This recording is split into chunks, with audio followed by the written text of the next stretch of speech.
For the travel presentation, I've chosen to highlight the trip we took this summer to Estes Park and the Rocky Mountain National Park in Colorado.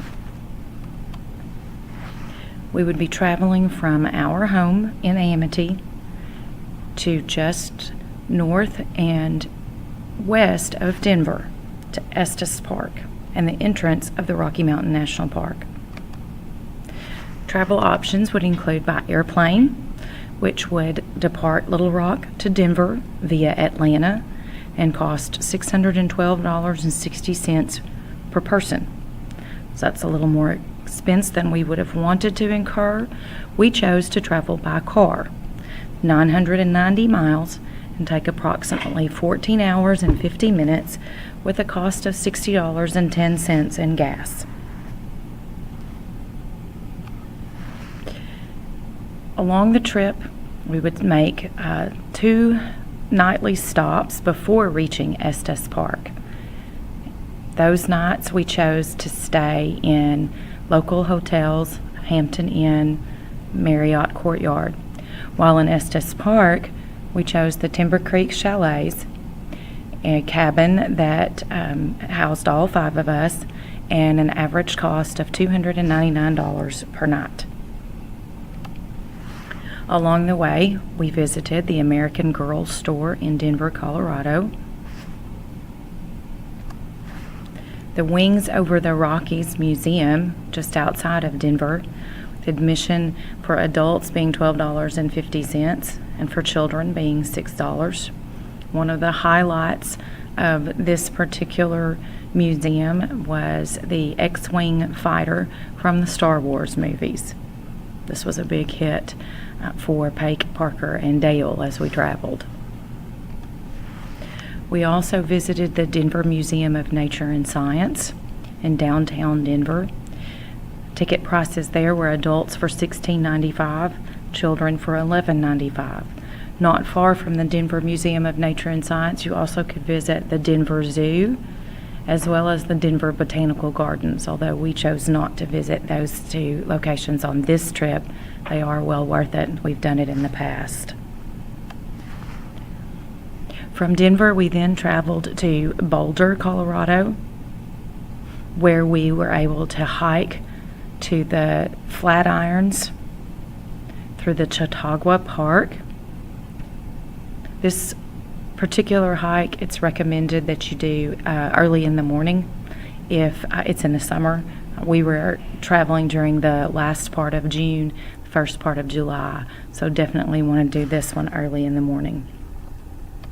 Later in the afternoon, also at Boulder, we traveled to the Eldorado Canyon, which includes a waterfall and a hike around the lake. Once we got to Estes Park, we were going to be traveling to the Rocky Mountain National Park, and a day pass to the Rocky Mountain National Park is $20. You can purchase a 7-day pass for $30 per vehicle, and so this was the pass that we chose since we were going to be spending multiple days hiking in the park and traveling throughout. One of the first places recommended in Rocky Mountain National Park, if you enter from the east gate at Estes Park, is the Alluvial fan. This is the result of a flood in the 1980s, and the dam broke the top of the mountain, and the rocks came tumbling down. But it's a beautiful sight. There's a 9-mile dirt road called Fall River Road that you can travel and view Chasm Falls, as well as the mountain peaks to the west on that end of the national park. Fall River Road, depending upon how many stops you make along the way, can take about 2 hours, and it will connect to the Trail Ridge Road, where you can continue viewing the mountain and continue stopping at various locations for hikes, including a hike that will take you up into the area above the tree line, where you can see the flora and fauna of the tundra area. While in Estes Park, you can do shopping and sightseeing in their downtown area.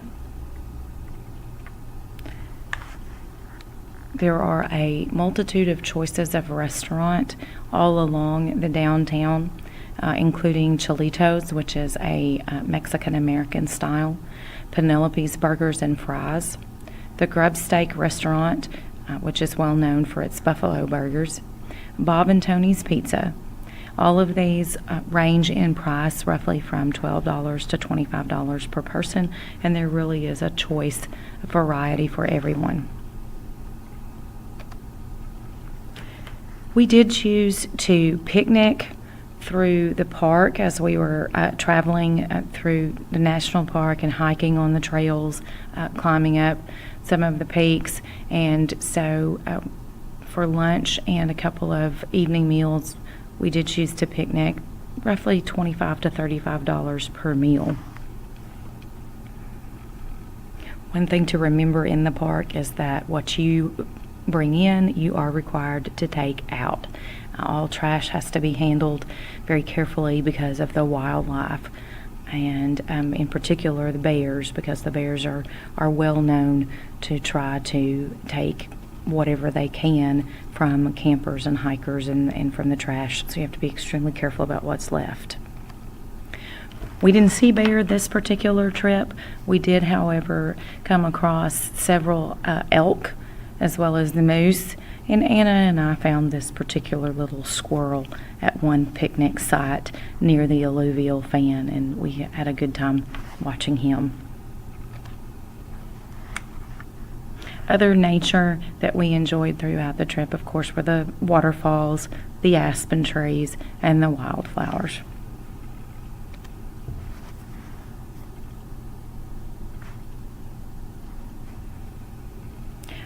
I definitely think that a trip to Colorado, and in particular to the Rocky Mountain National Park, is well worth the time and the effort. We spent approximately 3 days on the road, back and forth, and then about a week in Denver, Boulder, and Estes Park, and it's definitely a trip that we will take again.